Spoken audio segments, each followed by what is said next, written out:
Welcome to thetechview.com. Back in 2000, when we were all celebrating the new millennium, I wrote an essay. And I want to read a few lines of that essay because it really sets up the interview that you're about to see. And please pardon the text that I'm reading. I am not equipped with a teleprompter. Questions are my lifeblood.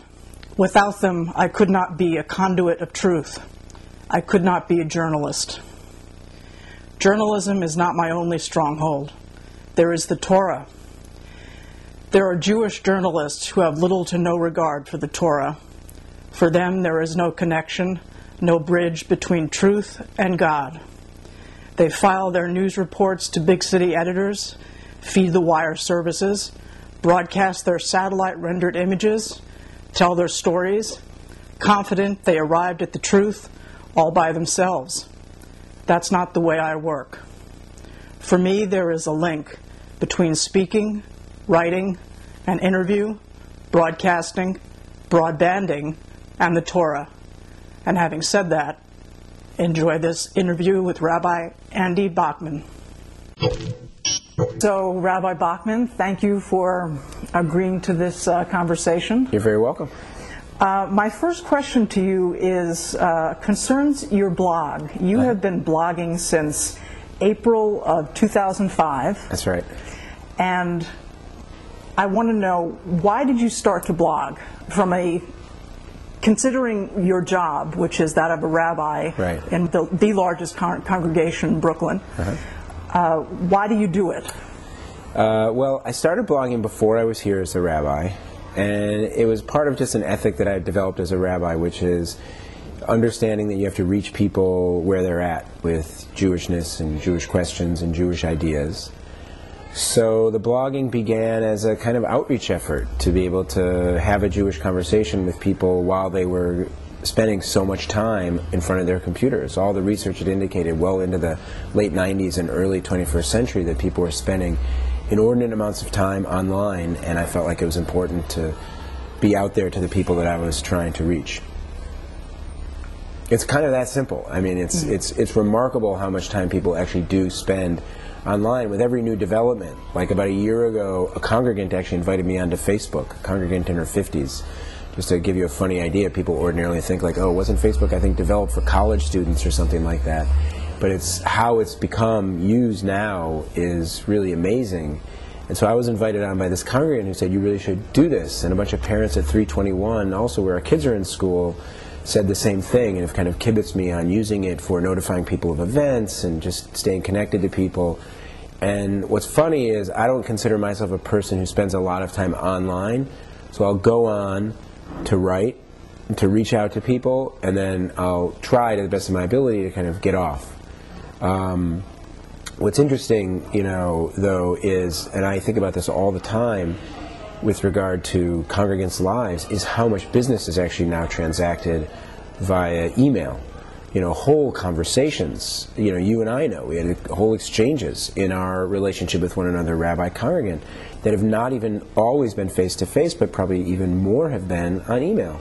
So it's a whole other realm of communication that is just completely opened up the world of religious life.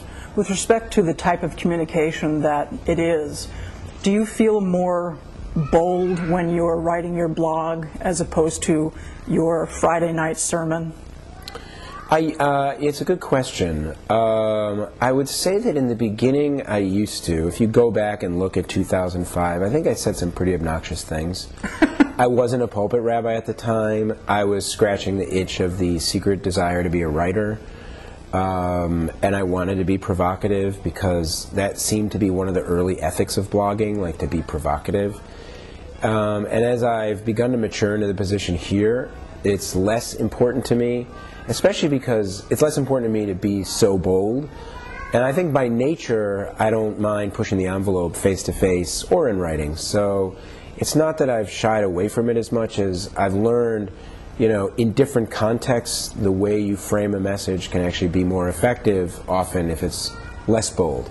Sometimes it requires a bold statement, and when that's so, I'll do it. But for the most part, I think I feel if I were to look back, I'd say I've pretty much tempered it. Once in a while, I'll do something kind of snarky or goofy, and that's just, I don't know, late at night, and it's the culture of the medium. It kind of allows you to do things that are a little bit more daring. That's okay. That's just the fun of it. I'm a subscriber to Wired magazine, and just yesterday I got my November issue, and there is an article in that issue that suggests that blogging is on its way out, and that we are going to be going more toward a Twitter-like life. What's that?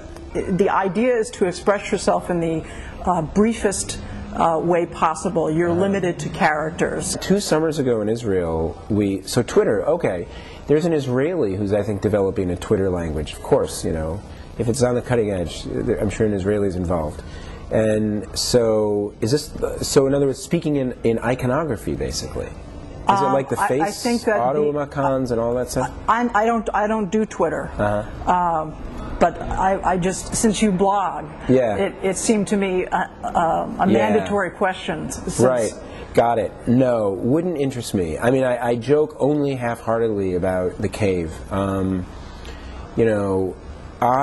What's funny is, in the times when I'll be most obnoxious on the blog is when I can tell that people are too into the medium.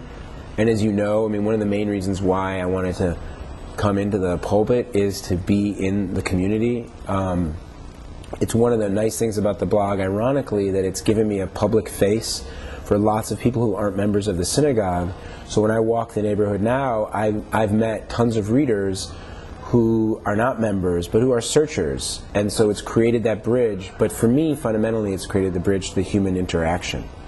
So the half joke about the cave is, I think we run the risk of building worlds of excessive alienation with our obsession with our computers that I think will disconnect us from human interaction, which seems to me to be the purpose of our existence on Earth.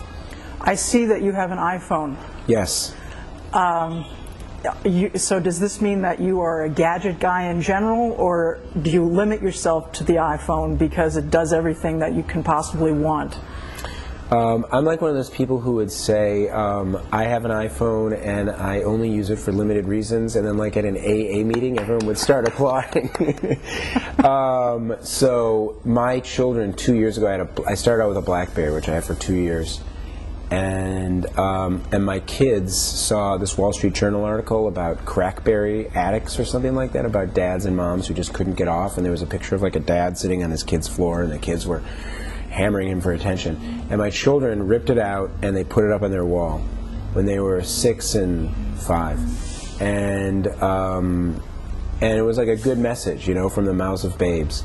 So I abandoned the BlackBerry and went to a straight cell phone for a couple of years. Last year I bought an iPhone primarily because in moving around and in dealing with emergencies and things like that, it does help me. I've yet to, since we came back from Israel, I've not sent a single email from the iPhone. So in disconnecting electronically in the month that we live in Israel every summer, it's actually helped me discipline myself to use the phone for text messages, if I need directions, something on the web, or as a phone. Only in the greatest of emergencies will I use it for email.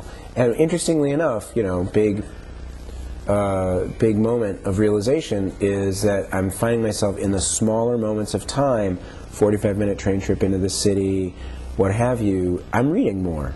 And normally I'll read in the morning and at night before I go to bed, and now midday if I'm traveling somewhere for 45 minutes or something, so I'll read. As opposed to what one ordinarily does, you can see it everywhere, is people are just doing all their messages. And it's just kind of crazy, So especially for me as a rabbi, I've just got to, at a certain point in the day, I just have to relax and think and be present, not so engaged in, electronic interactions. I want to read to you a quote that is attributed to Sherry Turkle. She has done a lot of research at the MIT Media Lab. She says that people see the net as a new metaphor for God, and that they experience electronic networks like life itself, evolving by a force they can neither understand nor control. What are your thoughts on that?